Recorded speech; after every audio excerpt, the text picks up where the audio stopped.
Hi friends, welcome back to my channel. ಇವತ್ತಿನ ವ್ಲಾಗ್ನ ಶುರು ಮಾಡ್ತಾ ಇದ್ದೀನಿ. ನಾನು ಲಾಸ್ಟ್ ವಿಡಿಯೋನೇ ಕಂಟಿನ್ಯೂ ಮಾಡ್ತಾ ಇದ್ದೀನಿ. ಲಾಸ್ಟ್ ವಿಡಿಯೋದಲ್ಲಿ ನಿಮಗೆ ನಾನು ತೋರಿಸಿದ್ದೆ ಕಡಲೆಬೀಜದ ಚಟ್ನಿ ನನ್ನ ಮಗ ಮಾಡ್ತಾ ಇದ್ದಾನೆ. ಚಪಾತಿ ಪರೋಟ ಮಾಡ್ತಾಯಿದ್ದೀನಿ ಅಂತ ನಿಮಗೆ ಲಾಸ್ಟ್ ವಿಡಿಯೋದಲ್ಲಿ ತೋರಿಸಿದ್ದೆ.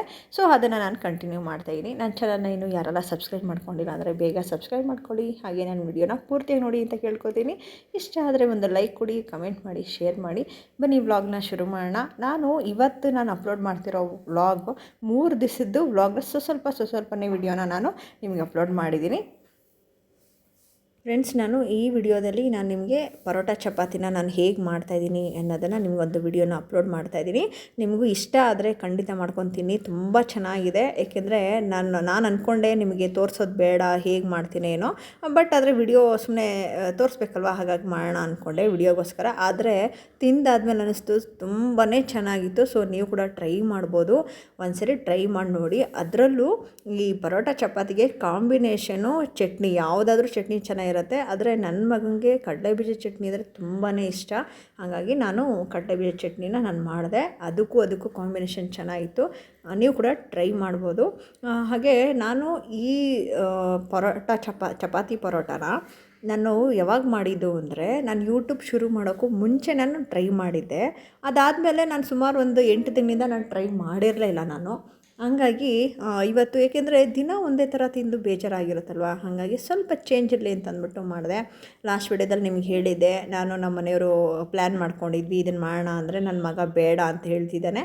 ಆದರೆ ನಾವು ಪ್ಲ್ಯಾನ್ ಚೇಂಜ್ ಮಾಡೋಕ್ಕಾಗಲ್ಲ ಅಂತ ಹೇಳಿದ್ದೆ. ಅದಕ್ಕೆ ಹಾಗಾಗಿ ನನ್ನ ಮಗ ಏನು ಮಾಡಿದ್ದಾನೆ ಅಂದರೆ, ಅವನೇ ಬಂದ, ಕಡಲೆಬೀಜ ಎಲ್ಲ ಹುರಿತಾ ಇದ್ದಾನೆ.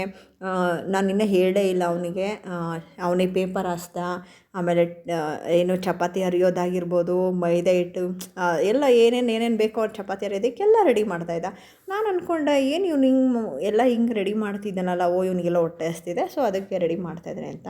ಆದರೆ ಅವನ ಕಳ್ಳ ಏನು ಮಾಡಿದ್ದಾನೆ ಅಂದರೆ, ಅವನಿಗೆ ನಾನು ಮಾಡ್ತಾಯಿರೋ ಚಪಾತಿ ಪರೋಟ ಬೇಡ ಅಂತ ಫಸ್ಟೇ ಹೇಳಿದ್ನಲ್ವ, ಅದೆಲ್ಲ ಮಾಡಿಬಿಡುತ್ತೋ ನಮ್ಮಮ್ಮ, ನನಗೆಲ್ಲಿ ತಿನ್ನಿಸ್ಬಿಡ್ತಾರೋ ನಮ್ಮಮ್ಮ ಅಂತ ಹೇಳಿಬಿಟ್ಟು ಮಾಮೂಲಿ ಚಪಾತಿ ಮಾಡ್ಕೊಳೋದಕ್ಕೆ ಬಂದಿದ್ದಾನೆ.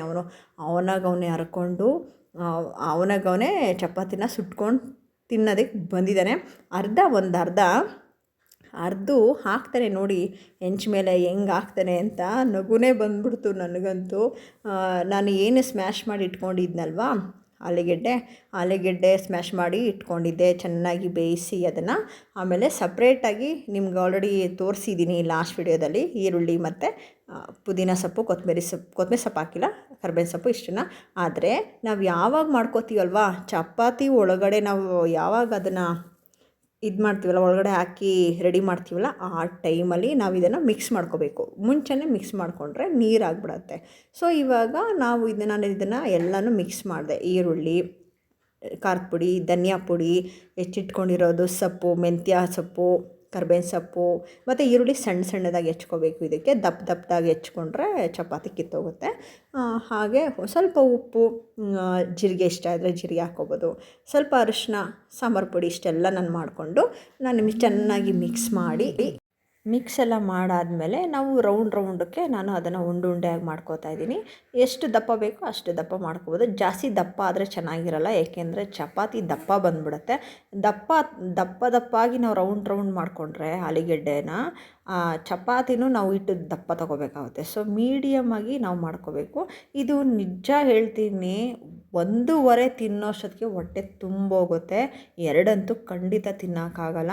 ಹಂಗಾಗಿ, ಏಕೆಂದರೆ ಚಪಾತಿ ಈ ಸ್ಟಫಿಂಗ್ ಮಾಡಬೇಕಲ್ವ ಚಪಾತಿ ಒಳಗಡೆ, ಹಂಗಾಗಿ ಇದು ದಪ್ಪ ಇರುತ್ತೆ. ಆ ದಪ್ಪ ಇರೋದು ಆಚೆಗೆ ಬರಬಾರ್ದು ಅಂತ ಚಪಾತಿ ಹಿಟ್ಟು ದಪ್ಪ ತೊಗೋತೀವಿ. ಅದಕ್ಕೋಸ್ಕರ ನೋಡಿ ನನ್ನ ಮಗ ಹೆಂಗೆ ಹಾಕ್ತಿದ್ದಾನೆ. ಅವನಿಗೆ ಪಾಪ ಹಾಕಕ್ಕೆ ಬರಲಿಲ್ಲ, ಎಲ್ಲಿ ಕೈ ಸುಟ್ಕೊಂಡ್ಬಿಡ್ತೀನೋ ಅಂತ ಹಿಂಗೆ ಎಸ್ತಿದ ತಕ್ಷಣ ಅದು ಒಂಥರ ಆಗೋಯ್ತು. ನನಗೆ ನಗು ಬಂದುಬಿಡ್ತು.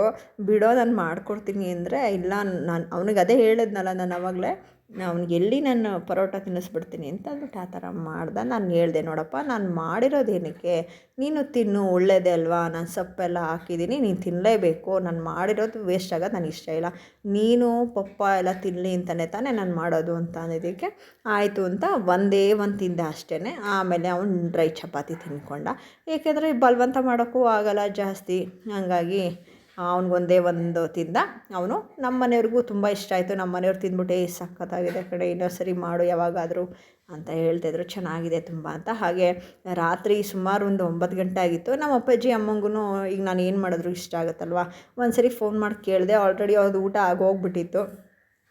ಆಮೇಲೆ ನಾನು ಹೇಳಿದೆ, ಅಮ್ಮ ಈ ಥರ ಮಾಡಿದ್ದೀನಿ ಇದಕ್ಕೆ, ಆಯಿತು ಕೊಟ್ಟು ಕಳಿಸು ನಾವು ತಿಂತೀವಿ ಅಂದರು. ನಮ್ಮ ತೇಜು ಆವಾಗ ಅವನು ತಿಂದಾದಮೇಲೆ ಅವನು ತೊಗೊಂಡೋಗಿ ಅವ್ರ ತಾತ ಅಜ್ಜಿಗೂ ಕೊಟ್ಬಿಟ್ಟು ಬಂದ. ಇನ್ನೇನು ನಮ್ಮ ಚೋಟು ಅಂತೂ ಅವನು ಇದ್ದ ಸ್ಮೆಲ್ಲು ಕೂಡ ಮಾಡಲ್ಲ ಅಂಥವನು. ಯಾಕೆ ನಾವು ಏನೇ ವೆರೈಟಿ ಮಾಡ್ಕೊತಿದ್ರು ನಾವು 3 ಜನ ತಿನ್ನಬೇಕಷ್ಟೆ. ಇವನಂತೂ ಏನೂ ತಿನ್ನಲ್ಲ. ಇವಾಗ ಒಂದು ಚಪಾತಿ ಆಯಿತು ಅಂದರೆ ಒಂದು ಪರೋಟ, ಚಪಾತಿ ಪರೋಟ ಆಯಿತು. ಅದಕ್ಕೆ ನಾನು ಅಂದರೆ ಇದಕ್ಕೆ ಜಾಸ್ತಿ ಎಣ್ಣೆ ಬೇಕಾಗತ್ತೆ. ಎಣ್ಣೆ ಹಾಕಿದಷ್ಟು ಚೆನ್ನಾಗಿರುತ್ತೆ. ಅದಕ್ಕೆ ಎಲ್ಲ ಕಡೆನೂ ಕ್ಲೀನಾಗಿ ಬೇಯಿಸ್ಕೋಬೇಕು. ನೆಕ್ಸ್ಟ್ ಮಾರನೇ ದಿವಸದ ವ್ಲಾಗ್ ಇದು, ಶನಿವಾರದ ವ್ಲಾಗ್ ಇದು. ಶನಿವಾರ ಅಪ್ಪ ಮಗ ಇಬ್ಬರೂ ಊರಿಗೆ ಹೊರಟ್ರು ಸಂಜೆ. ನಮ್ಮ ಮನೆಯವ್ರಿಗೆ ಸ್ವಲ್ಪ ಕೆಲಸ ಇತ್ತು ತೊಂಡಗೆರೆಯಲ್ಲಿ. ಹಾಗಾಗಿ ಬಾಯ್ ನಾವು ಊರಿಗೆ ಹೋಗ್ತಾಯಿದ್ದೀವಿ ಅಂತ ಹೇಳ್ಬಿಟ್ಟು ಹೋಗ್ತಾಯಿದ್ದಾರೆ ಅಪ್ಪ ಮಗ ಇಬ್ಬರೂ. ಅವ್ರಿಗೆ ಖುಷಿ ಎಷ್ಟೇ ಆಗಲಿ, ಅವ್ರವ್ರಿಗೆ ಹೋಗ್ಬೇಕಾದ್ರೆ ಎಲ್ಲರಿಗೂ ಖುಷಿನೇ ಅಲ್ವಾ. ಹಾಗಾಗಿ ನಮ್ಮ ತೇಜನು ಅವರಿಬ್ಬರು ಹೊರಟ್ರು. ಸಂಜೆ ಒಂದು 4 ಗಂಟೆ ಆಗಿತ್ತು ಹೊರಡ್ಬೇಕಾದ್ರೆ. ರಾತ್ರಿ ವಾಪಸ್ಸು ಬಂದುಬಿಡ್ತಾರೆ, ಅವರೇನು ಇರೋಕ್ಕೆ ಹೋಗಲ್ಲ. ನಾನು ನಮ್ಮ ಚೋಟು ಮನೇಲೇ ಇದ್ವಿ. ಅವರಿಬ್ಬರು ಮಾತ್ರ ಹೋಗ್ಬಿಟ್ಟು ಬಂದರು, ಅಪ್ಪ ಮಗ ಇಬ್ಬರೂ. ಬರಬೇಕಾದ್ರೆ ನಮ್ಮ ಅತ್ತೆ ಅಂದರೆ ನಮ್ಮ ಪತಿಯವರ ಅಮ್ಮ ಕೊಟ್ಟು ಕಳಿಸಿರ್ತಾರಲ್ಲ ಆ ಐಟಮು ಅವನ್ನೆಲ್ಲ ತಗೊಂಡು ಸುಮಾರು ರಾತ್ರಿ ಒಂದು 10:30 ಆಗಿತ್ತು. ಅವರು ಹೋಗಿ ಬರೋ ಅಷ್ಟರಲ್ಲಿ ರಾತ್ರಿ 10:30 ಆಗಿತ್ತು. ಮಾರನೇ ದಿವಸ ಮತ್ತೆ ನಾನು ಭಾನುವಾರ ಕಂಟಿನ್ಯೂ ಮಾಡಿದಾಗ ಸಂಜೆ ನಮ್ಮ ತೇಜು ಏನಾದರೂ ತಿನ್ನಬೇಕು ಅನ್ನಿಸ್ತಾ ಇದೆ ಅಮ್ಮ, ನೂಡಲ್ಸ್ ಮಾಡ್ಕೊಡ್ತೀಯ ಅಂದ. ಇಲ್ಲ ಕಣಪ್ಪ, ನಾನು ಅವೆಲ್ಲ ಮಾಡಿಕೊಡಲ್ಲ ಅಂತ ಹೇಳಿದೆ. ಸಂಡೇ ಬಂತು ಅಂದರೆ ನಾವು ಸ್ವಲ್ಪ ಫ್ರೀಯಾಗಿರಬೇಕು ಅನ್ಸುತ್ತಲ್ವ. ಹಂಗಾಗಿ ಸ್ವಲ್ಪ ಕೆಲಸ ಇತ್ತು, ಮನೆ ಕೆಲಸ ಏನೂ ಮಾಡೋಕ್ಕೆ ಹೋಗಲಿಲ್ಲ. ನೆಲ ಒರೆಸೋದಾಗಲಿ, ಅಡುಗೆ ಮನೆ ಕ್ಲೀನ್ ಮಾಡ್ಕೋಬೇಕಿತ್ತು, ಅವೆಲ್ಲ ಏನೂ ಮಾಡಲಿಲ್ಲ ನಾನು. ಏಕೆಂದರೆ ನಮಗೂ ಫ್ರೀ ಇರಬೇಕು ಅನಿಸುತ್ತೆ. ಮತ್ತು ಮಕ್ಕಳಿದ್ದಾಗ ಮಾಡೋಕ್ಕೂ ಕಷ್ಟ. ಅವು ತೀಟೆ ಮಾಡ್ತಿರ್ತಾರೆ, ಅದನ್ನು ಕೀಳ್ತಾರೆ ಇದನ್ನು ಕೀಳ್ತಾರೆ. ನಮ್ಮ ಚೋಟು ಅಂತೂ ನೀವೇ ನೋಡಿದ್ರಲ್ವ ಎಷ್ಟು ತೀಟೆ ಅಂತ. ಹಾಗೆ ಸುಮ್ಮನೆ ಕೂತ್ಕೊಂಡು ಪಾಪ್ಕಾರ್ನ್ ಮಾಡ್ದ. ನಮ್ಮ ತೇಜು ತೊಗೊಂಬಂದು ಅವನೇ ಮಾಡ್ದ. ತುಂಬ ಚೆನ್ನಾಗಿತ್ತು ಅದನ್ನು ಕೂಡ. ತಿಂದ್ವಿ. ಹಾಗೆ ಅವನೇನೋ ಮಾಡ್ಕೊಡಮ್ಮ ನನಗೊಂದು ಸ್ವಲ್ಪ ಡ್ರಾಯಿಂಗು, ಪೇಂಟಿಂಗು, ಕಲರಿಂಗು ಅಂತ ಹೇಳ್ದ ನಮ್ಮ ತೇಜು. ಹಾಗೆ ಅವನಿಗೂ ಅದನ್ನು ಮಾಡಿಕೊಡ್ತಾ ಇದ್ದೆ. ನಮ್ಮ ಚೋಟು ಹೆಂಗೋ ಇದಾದರೂ ತಿಂತಿದ್ದಾನೆ, ಪಾಪ್ಕಾರ್ನು ಅದು ಒಂದೊಂದೇ ತಿಂತಾನೆ ನಮ್ಮ ಚೋಟು.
ಬೆಳಗ್ಗೆ ಅಮ್ಮ ತಿಂಡಿ ಮಾಡ್ಕೊಟ್ಟು ಕಳಿಸಿದ್ರು, ರೊಟ್ಟಿ ಮತ್ತು ಸೋರೆಕಾಯಿ ಪಲ್ಯ ಕೊಟ್ಟು ಕಳಿಸಿದ್ರು. ಹಾಗಾಗಿ ತಿಂಡಿದೇನು ಚಿಂತೆ ಇರಲಿಲ್ಲ ನನಗೆ. ಇವತ್ತು ಇವೆಲ್ಲ ಕ್ಲೀನ್ ಮಾಡ್ಕೋಬೇಕಿತ್ತು. ಗೋಡೆ ಸ್ಟವ್ ಅಂತೂ ಸಿಕ್ಕಾಪಟ್ಟೆ ಗಲೀಜಾಗಿತ್ತು.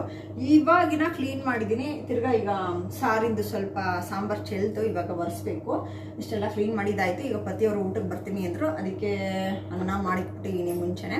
ಸಾರು ಏನು ಮಾಡೋದು ಅಂತ ಯೋಚನೆ ಮಾಡಿ, ಯಾಕೆಂದರೆ ಬೇಗ ಆಗುವಂಥ ಸಾರು ಮಾಡಬೇಕು. ಆಲ್ರೆಡಿ ಇವಾಗ 3 ಗಂಟೆ ಆಗ್ತಾಯಿದೆ. ಹಾಗಾಗಿ ಜೀರಿಗೆ ಬಜ್ಜಿ ಸಾಂಬಾರು ಮಾಡಿದೆ. ಒಟ್ಟಿಗೆ ಎಲ್ಲ ಒಂದೇ ಸರಿ ಬರ್ತಾರೆ. ನಮ್ಮ ಪತಿಯವರು ನಮ್ಮ ಮಕ್ಕಳು ಇಬ್ಬರೂ ಒಂದೇ ಸರಿ ಬರ್ತಾರೆ. ನಮ್ಮ ಮನೇಲಿ ಏನಪ್ಪ ಅಂದರೆ ತಣ್ಣಗಿರೋ ತಿನ್ನಲ್ಲ, ಎಲ್ಲರಿಗೂ ಬಿಸಿದೇ ಬೇಕು. ಸಾಂಬಾರು ಬೇಕಾದರೆ ಬೆಳಗ್ಗೆ ಮಾಡಿದ್ರು ನಡೆಯುತ್ತೆ, ಅನ್ನ ಎಲ್ಲ ಬಿಸಿದೇ ಬೇಕು. ಹಂಗಾಗಿ ಎಲ್ಲ ಬಿಸಿ ಬಿಸಿದು ಬೇಕು. ಅವರು ಬರೋ ಟೈಮ್ಗೆ ನಾನು ಮಾಡ್ತೀನಿ. ಓಕೆ ಫ್ರೆಂಡ್ಸ್, ಇಲ್ಲಿಗೆ ನಾನು ಇವತ್ತಿನ ವ್ಲಾಗ್ನ ಎಂಡ್ ಮಾಡ್ತಾ ಇದ್ದೀನಿ. ನಾಳೆ ನಿಮಗೆ ಹೊಸ ವಿಡಿಯೋದಲ್ಲಿ ನಾನು ನಿಮಗೆ ಸಿಗ್ತೀನಿ. ನನ್ನ ಚಾನಲ್ನ ಇನ್ನೂ ಯಾರೆಲ್ಲ ಸಬ್ಸ್ಕ್ರೈಬ್ ಮಾಡ್ಕೊಂಡಿಲ್ಲ ಅಂದರೆ ಬೇಗ ಸಬ್ಸ್ಕ್ರೈಬ್ ಮಾಡ್ಕೊಡಿ. ಹಾಗೆ ನನ್ನ ವಿಡಿಯೋ ಇಷ್ಟ ಆದರೆ ಒಂದು ಲೈಕ್ ಕೊಡಿ, ಕಮೆಂಟ್ ಮಾಡಿ, ಶೇರ್ ಮಾಡಿ. ಫ್ರೆಂಡ್ಸ್, ನಾನು ಸಾಟರ್ಡೇ ಸಂಡೇ ಮಂಡೇ ಇಷ್ಟು 3 ಸ್ವಲ್ಪ ವ್ಲಾಗ್ನ ನಾನು ಮಾಡ್ಕೊಂಡಿದ್ದೆ. ಅದನ್ನು ನಿಮಗೆ ಅಪ್ಲೋಡ್ ಮಾಡಿದ್ದೀನಿ. ಇಷ್ಟ ಆದರೆ ಒಂದು ಲೈಕ್ ಕೊಡಿ, ಕಮೆಂಟ್ ಮಾಡಿ, ಶೇರ್ ಮಾಡಿ. ಓಕೆ ಫ್ರೆಂಡ್ಸ್, ಬಾಯ್.